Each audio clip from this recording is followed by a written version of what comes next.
حضرت انس رضی اللہ عنہ سے روایت ہے کہ نبی صلی اللہ علیہ وآلہ وسلم زوال آفتاب کے وقت جمعہ پڑھا کرتے تھے۔ مشکوٰۃ المصابیح حدیث نمبر 1401۔ حضرت سہل بن سعد بیان کرتے ہیں ہم جمعے سے پہلے قیلولہ کرتے تھے نہ کھانا کھاتے تھے۔ مشکوٰۃ المصابیح حدیث نمبر 1402۔ انس رضی اللہ عنہ بیان کرتے ہیں جب سردی زیادہ ہوتی تو نبی صلی اللہ علیہ وآلہ وسلم نماز جمعہ جلدی پڑھ لیتے اور جب گرمی زیادہ ہوتی تو آپ نماز جمعہ ٹھنڈے وقت میں پڑھتے تھے۔ مشکوٰۃ المصابیح حدیث نمبر 1403۔ حضرت صائب بن یزید رضی اللہ عنہ بیان کرتے ہیں رسول اللہ صلی اللہ علیہ وآلہ وسلم اور ابو بکر رضی اللہ عنہ و عمر رضی اللہ عنہ کے دور میں جمعے کے روز جب امام ممبر پر بیٹھ جاتا تب پہلی اذان کہی جاتی تھی۔ پس جب عثمان رضی اللہ عنہ کا دور آیا اور لوگ زیادہ ہو گئے تو انہوں نے مقام زورہ پر تیسری اذان کا اضافہ فرمایا۔ مشکوٰۃ المصابیح حدیث نمبر 1404۔ حضرت جابر بن سمورہ رضی اللہ عنہ بیان کرتے ہیں نبی صلی اللہ علیہ وآلہ وسلم جمعے کے 2 خطبے دیا کرتے تھے۔ آپ صلی اللہ علیہ وآلہ وسلم ان کے درمیان بیٹھتے تھے۔ آپ قرآن پڑھتے اور لوگوں کو واعظ و نصیحت فرماتے تھے۔ آپ کا خطبہ اور نماز متوسط ہوتی تھی۔ مشکوٰۃ المصابیح حدیث نمبر 1405۔ حضرت عمار رضی اللہ عنہ بیان کرتے ہیں میں نے رسول اللہ صلی اللہ علیہ وآلہ وسلم کو فرماتے ہوئے سنا بے شک آدمی کی نماز کا لمبا ہونا اور اس کے خطبے کا مختصر ہونا اس کے فقیہ ہونے کی علامت ہے۔ تم نماز لمبی کرو اور خطبہ مختصر کرو، اور بے شک بعض بیان سحر انگیز ہوتے ہیں۔ مشکوٰۃ المصابیح حدیث نمبر 1406۔ حضرت جابر رضی اللہ عنہ بیان کرتے ہیں جب رسول اللہ صلی اللہ علیہ وآلہ وسلم خطبہ ارشاد فرماتے تو آپ کی آنکھیں سرخ ہو جاتیں، آواز بلند ہو جاتی اور غصہ شدید ہو جاتا، حتیٰ کہ یہ کیفیت ہو جاتی گویا آپ کسی حملہ آور لشکر سے آگاہ کرتے ہوئے فرما رہے ہوں وہ صبح یا شام تم پر حملہ آور ہونے والا ہے۔ اور آپ صلی اللہ علیہ وآلہ وسلم فرماتے مجھے ایسے وقت میں مبعوث کیا گیا ہے کہ میں اور قیامت اس طرح ہیں۔ آپ درمیانی انگلی اور انگشت شہادت کو باہم ملاتے۔ مشکوٰۃ المصابیح حدیث نمبر 1407۔ حضرت یعلا بن امیہ رضی اللہ عنہ بیان کرتے ہیں میں نے رسول اللہ صلی اللہ علیہ وآلہ وسلم کو ممبر پر یہ آیت پڑھتے ہوئے سنا وہ جہنمی کہیں گے اے مالک یعنی دربان دوزخ تیرا رب ہمیں موت ہی دے دے۔ مشکوٰۃ المصابیح حدیث نمبر 1408۔ حضرت شام بن حارثہ بن نعمان رضی اللہ عنہ بیان کرتی ہیں میں نے سورہ قاف رسول اللہ صلی اللہ علیہ وآلہ وسلم سے سن کر یاد کی۔ آپ ہر جمعے جب ممبر پر لوگوں سے خطاب فرماتے تو اسے پڑھا کرتے تھے۔ مشکوٰۃ المصابیح حدیث نمبر 1409۔ حضرت عمر بن حریث رضی اللہ عنہ سے روایت ہے کہ نبی صلی اللہ علیہ وآلہ وسلم نے جمعے کے دن خطاب فرمایا تو آپ کے سر پر سیاہ پگڑی تھی، جبکہ آپ نے اس کے دونوں کنارے یعنی پلو اپنے کندھوں کے درمیان لٹکائے ہوئے تھے۔ مشکوٰۃ المصابیح حدیث نمبر 1410۔ حضرت جابر رضی اللہ عنہ بیان کرتے ہیں رسول اللہ صلی اللہ علیہ وآلہ وسلم نے خطبے کے دوران فرمایا جب تم میں سے کوئی شخص جمعے کے دن دوران خطبے میں مسجد میں آئے تو وہ 2 مختصر رکعتیں پڑھے۔ مشکوٰۃ المصابیح حدیث نمبر 1411۔ حضرت ابو ہریرہ رضی اللہ عنہ بیان کرتے ہیں رسول اللہ صلی اللہ علیہ وآلہ وسلم نے فرمایا جو شخص نماز جمعہ کی 1 رکعت پا لے تو اس نے نماز پا لی۔ مشکوٰۃ المصابیح حدیث نمبر 1412۔ حضرت جابر بن سمورہ رضی اللہ عنہ بیان کرتے ہیں نبی صلی اللہ علیہ وآلہ وسلم کھڑے ہو کر خطبہ ارشاد فرمایا کرتے تھے، پھر آپ بیٹھتے، پھر کھڑے ہو کر خطبہ ارشاد فرماتے۔ اگر کوئی شخص تمہیں یہ بتائے کہ آپ بیٹھ کر خطبہ ارشاد فرمایا کرتے تھے تو اس نے کذب بیان کی۔ اللہ کی قسم میں آپ صلی اللہ علیہ وآلہ وسلم کے ساتھ 2000 سے زائد نمازیں پڑھ چکا ہوں۔ مشکوٰۃ المصابیح حدیث نمبر 1415۔ حضرت کعب رضی اللہ عنہ سے روایت ہے کہ وہ مسجد میں داخل ہوئے تو عبد الرحمن بن ام الحکم بیٹھ کر خطبہ دے رہے تھے۔ انہوں نے اسے بیٹھا ہوا دیکھ کر کہا اس خبیث شخص کو دیکھو کہ وہ بیٹھ کر خطبہ دے رہا ہے، جبکہ اللہ تعالیٰ نے فرمایا ہے جب انہوں نے تجارت اور کھیل دیکھی تو وہ اس طرف بھاگ گئے اور آپ صلی اللہ علیہ وآلہ وسلم کو کھڑے ہوئے چھوڑ گئے۔ مشکات المصابیح حدیث نمبر 1416۔ حضرت عمارہ بن رویبہ رضی اللہ عنہ سے روایت ہے کہ انہوں نے بشیر بن مروان کو ممبر پر اپنے دونوں ہاتھ اٹھائے ہوئے دیکھا تو انہوں نے فرمایا، اللہ ان دونوں ہاتھوں کو تباہ کرے۔ میں نے رسول اللہ صلی اللہ علیہ وآلہ وسلم کو دیکھا کہ آپ صرف اپنے ہاتھوں سے اس طرح اشارہ کیا کرتے تھے اور انہوں نے اپنی انگشت شہادت سے اشارہ کیا۔ مشکات المصابیح حدیث نمبر 1417۔ حضرت جابر رضی اللہ عنہ بیان کرتے ہیں، جب رسول اللہ صلی اللہ علیہ وآلہ وسلم جمعے کے روز ممبر پر چڑھے تو فرمایا، بیٹھ جاؤ۔ ابن مسعود رضی اللہ عنہ نے یہ بات سنی تو باب مسجد پر ہی بیٹھ گئے۔ جب رسول اللہ صلی اللہ علیہ وآلہ وسلم نے انہیں دیکھا تو فرمایا، عبداللہ بن مسعود آگے آ جاؤ۔ مشکات المصابیح حدیث نمبر 1418۔ حضرت سالم بن عبداللہ بن عمر اپنے والد سے روایت کرتے ہیں، انہوں نے فرمایا، میں نجد کی طرف رسول اللہ صلی اللہ علیہ وآلہ وسلم کے ساتھ ایک غزوے میں شریک تھا۔ ہم دشمن کے مقابل سفارہ ہوئے تو رسول اللہ صلی اللہ علیہ وآلہ وسلم ہمیں نماز پڑھانے کے لیے کھڑے ہوئے تو ایک جماعت آپ کے ساتھ کھڑی ہو گئی اور ایک جماعت دشمن کے سامنے رہی۔ رسول اللہ صلی اللہ علیہ وآلہ وسلم اور آپ کے ساتھ شریک افراد نے ایک رکوع کیا اور 2 سجدے کیے، پھر وہ لوگ ان لوگوں کی جگہ چلے گئے جنہوں نے نماز نہیں پڑھی تھی۔ وہ آئے تو رسول اللہ صلی اللہ علیہ وآلہ وسلم نے ان کے ساتھ بھی ایک رکوع اور 2 سجدے کیے، پھر آپ صلی اللہ علیہ وآلہ وسلم نے سلام پھیر دیا۔ ان میں سے ہر ایک کھڑا ہوا تو انہوں نے اپنے طور پر ایک ایک رکوع کیا اور 2 سجدے کیے، اور نافع رحمۃ اللہ علیہ نے بھی اسی طرح روایت کیا ہے، اور انہوں نے اضافہ نقل کیا ہے، جب خوف اس سے زیادہ ہو تو پھر پیادہ یا سوار، قبلہ رخ ہو یا قبلہ رخ نہ ہو، جس طرح ممکن ہوتا نماز پڑھتے۔ نافع رحمۃ اللہ علیہ بیان کرتے ہیں، میرا خیال ہے کہ ابن عمر رضی اللہ عنہ نے اسے رسول اللہ صلی اللہ علیہ وآلہ وسلم ہی سے روایت کیا ہے۔ مشکات المصابیح حدیث نمبر 1420۔ حضرت یزید بن رومان رحمۃ اللہ علیہ صالح رحمۃ اللہ علیہ سے، اور وہ اس شخص سے روایت کرتے ہیں جس نے غزوات ذات الرقاع میں رسول اللہ صلی اللہ علیہ وآلہ وسلم کے ساتھ نماز خوف ادا کی۔ ایک جماعت نے آپ صلی اللہ علیہ وآلہ وسلم کے ساتھ صف بنائی، جبکہ دوسری جماعت دشمن کے سامنے تھی۔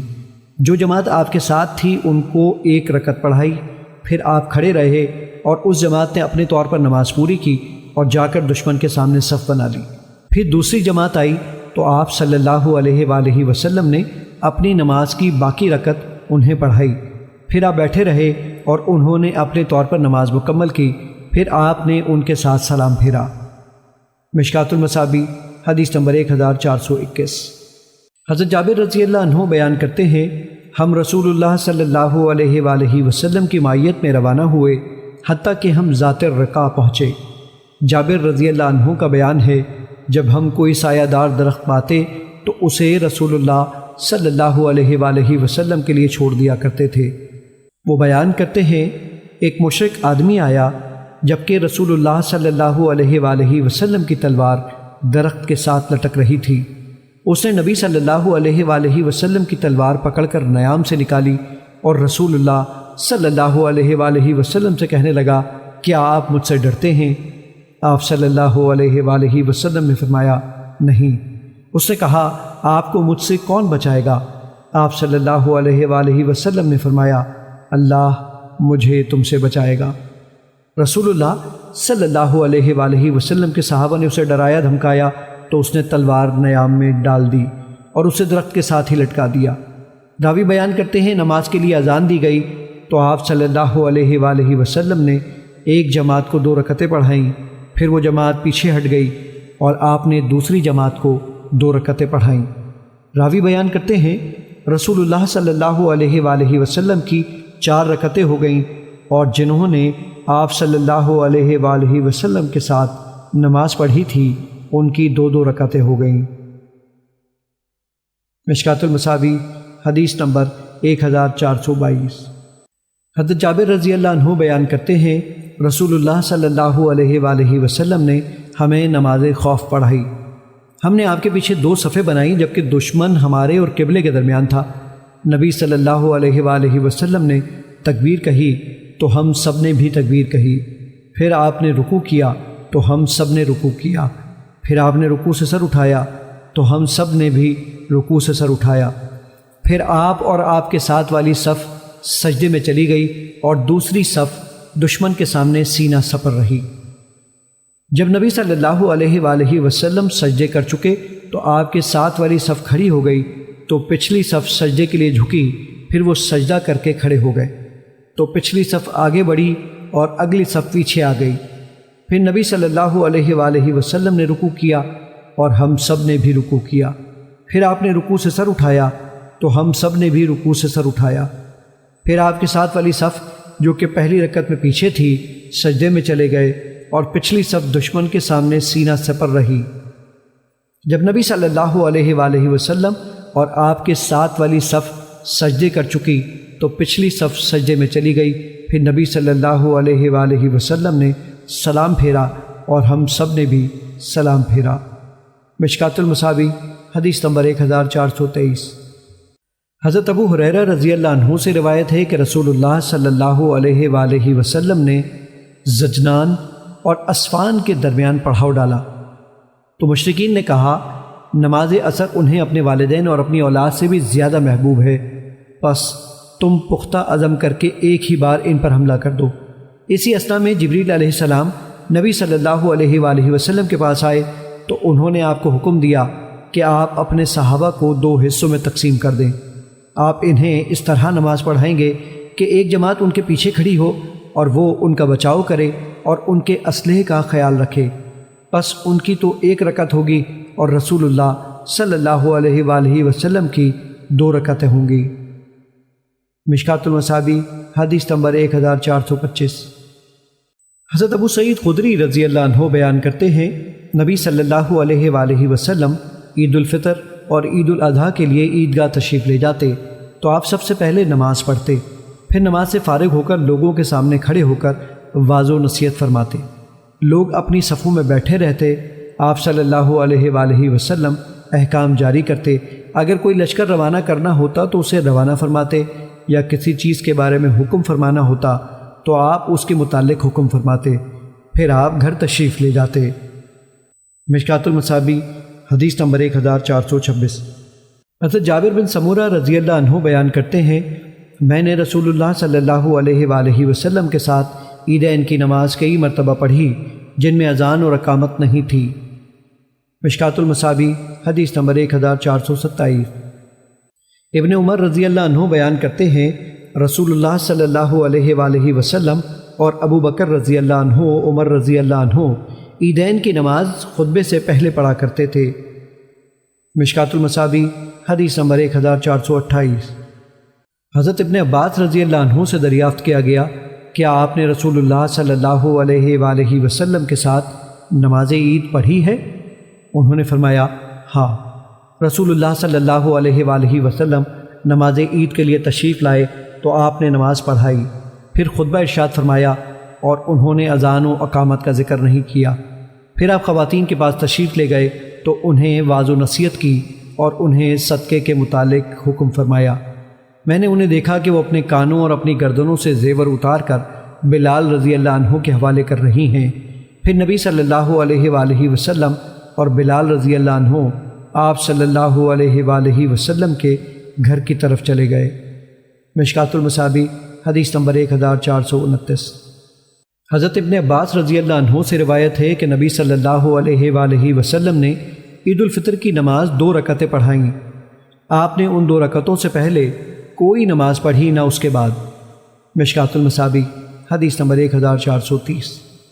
حضرت ام عطیہ رضی اللہ عنہ بیان کرتی ہیں ہمیں حکم دیا گیا کہ ہم عیدین کے روز حائضہ اور پردہ نشین عورتوں کو گھروں سے نکالیں تاکہ وہ مسلمانوں کی جماعت یعنی نماز اور دعا میں شریک ہوں، لیکن حائضہ عورتیں جائے نماز سے دور رہیں۔ کسی خاتون نے عرض کیا اللہ کے رسول اگر ہم میں سے کسی کے پاس چادر نہ ہو؟ آپ صلی اللہ علیہ وآلہ وسلم نے فرمایا اس کے ساتھ والی اسے اپنی چادر میں شریک کار بنا لے۔ مشکات المصابیح حدیث نمبر 1431۔ حضرت عائشہ رضی اللہ عنہ بیان کرتی ہیں کہ ابو بکر رضی اللہ عنہ ایام تشریق میں ان کے پاس آئے تو ان کے ہاں 2 بچیاں دف بجا رہی تھیں، اور ایک دوسری روایت میں ہے وہ جنگ باس میں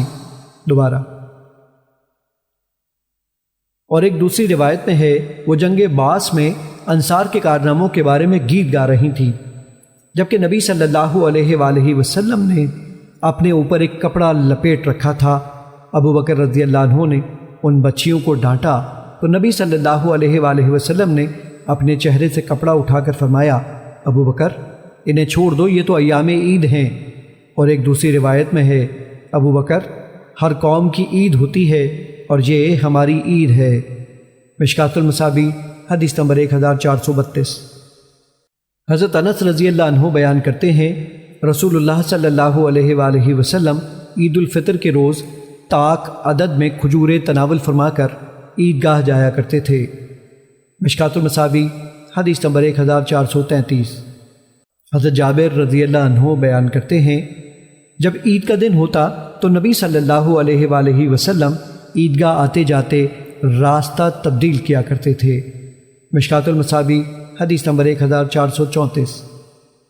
حضرت برا بن عازب رضی اللہ عنہ بیان کرتے ہیں، قربانی کے دن نبی صلی اللہ علیہ وآلہ وسلم نے ہمیں خطاب کیا تو فرمایا، آج کے دن ہم پہلے نماز پڑھیں گے، پھر واپس جا کر قربانی کریں گے۔ جس نے ایسے کیا تو اس نے سنت کے مطابق کیا، اور جس نے ہمارے نماز پڑھنے سے پہلے قربانی کر لی تو وہ گوشت کی بکری ہے، محض گوشت کھانے کے لیے ذبح کی گئی ہے۔ اس نے اپنے اہل و عیال کے لیے جلدی ذبح کر لی، اس پہ قربانی کا کوئی ثواب نہیں۔ مشکات المصابیح حدیث نمبر 1435۔ حضرت جندب رضی اللہ عنہ بیان کرتے ہیں، رسول اللہ صلی اللہ علیہ وآلہ وسلم نے فرمایا، جو شخص نماز عید سے پہلے قربانی کر لے تو وہ اس کی جگہ دوسری قربانی کرے، اور جو شخص نماز عید کے بعد ذبح کرے تو اسے اللہ کے نام پر ذبح کرے۔ مشکات المصابیح حدیث نمبر 1436۔ حضرت برا رضی اللہ عنہ بیان کرتے ہیں، رسول اللہ صلی اللہ علیہ وآلہ وسلم نے فرمایا، جس شخص نے نماز عید سے پہلے ذبح کر لیا تو اس نے محض اپنی ذات کی خاطر ذبح کیا، اور جس نے نماز عید کے بعد ذبح کیا تو اس کی قربانی مکمل ہوئی اور اس نے مسلمانوں کے طریقے کے مطابق کی۔ مشکات المصابیح حدیث نمبر 1437۔ حضرت ابن عمر رضی اللہ عنہ بیان کرتے ہیں، رسول اللہ صلی اللہ علیہ وآلہ وسلم گائے اور اونٹ عیدگاہ میں ذبح کیا کرتے تھے۔ مشکات المصابیح حدیث نمبر 1438۔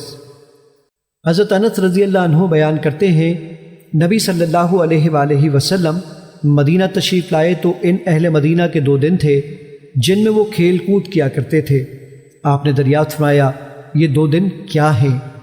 انہوں نے عرض کیا، ہم دور جاہلیت میں ان 2 دنوں میں کھیل کود کیا کرتے تھے۔ رسول اللہ صلی اللہ علیہ وآلہ وسلم نے فرمایا، اللہ نے ان کے بدلے میں تمہیں 2 بہترین دن عید الاضحیٰ اور عید الفطر کے عطا فرما دیے ہیں۔ مشکات المصابیح حدیث نمبر 1439۔ حضرت بریدہ رضی اللہ عنہ بیان کرتے ہیں، نبی صلی اللہ علیہ وآلہ وسلم عید الفطر کے روز کچھ کھا کر عیدگاہ جایا کرتے تھے، اور عید الاضحیٰ کے روز نماز عید پڑھنے کے بعد کچھ کھایا کرتے تھے۔ مشکات المصابیح حدیث نمبر 1440۔ کثیر بن عبداللہ اپنے والد سے اور وہ کثیر کے دادا سے روایت کرتے ہیں کہ نبی صلی اللہ علیہ وآلہ وسلم نے نماز عیدین میں پہلی رکعت میں قرات سے پہلے 7 اور دوسری رکعت میں قرات سے پہلے 5 تکبیریں کہیں۔ مشکات المصابیح حدیث نمبر 1441۔ حضرت جابر رضی اللہ عنہ بیان کرتے ہیں، میں نے عید کے روز نبی صلی اللہ علیہ وآلہ وسلم کے ساتھ نماز پڑھی تو آپ نے خطبے سے پہلے اذان و اقامت کے بغیر نماز پڑھی۔ جب آپ نماز پڑھ چکے تو آپ صلی اللہ علیہ وآلہ وسلم بلال رضی اللہ عنہ پر ٹیک لگا کر کھڑے ہوئے، اللہ کی حمد و ثنا بیان کی، لوگوں کو واعظ و نصیحت کی، انہیں یاد دہانی کرائی اور اپنی اطاعت کی ترغیب دی۔ پھر آپ صلی اللہ علیہ وآلہ وسلم بلال رضی اللہ عنہ کے ساتھ خواتین کی طرف گئے تو انہیں اللہ کا تقوی اختیار کرنے کا حکم فرمایا اور واعظ و نصیحت کی اور یاد دہانی کروائی۔ مشکات المصابیح حدیث نمبر 1446۔ حضرت ابو ہریرہ رضی اللہ عنہ بیان کرتے ہیں، جب نبی صلی اللہ علیہ وآلہ وسلم نماز عید کے لیے تشریف لے جاتے تو آپ ایک راستے سے جاتے اور دوسرے راستے سے واپس آتے۔ مشکات المصابیح حدیث نمبر 1447۔ حضرت ابو عمیر بن انس اپنے چچا سے روایت کرتے ہیں، جنہیں نبی صلی اللہ علیہ وآلہ وسلم کا صحابی ہونے کا شرف حاصل ہے، کہ کچھ سوار نبی صلی اللہ علیہ وآلہ وسلم کی خدمت میں حاضر ہوئے تو انہوں نے کہا، ہم گواہی دیتے ہیں کہ ہم نے کل چاند دیکھا تھا۔ تو نبی صلی اللہ علیہ وآلہ وسلم نے انہیں روزہ افطار کرنے کا حکم فرمایا اور انہیں فرمایا کہ کل عیدگاہ پہنچے۔ مشکات المصابیح حدیث نمبر 1450۔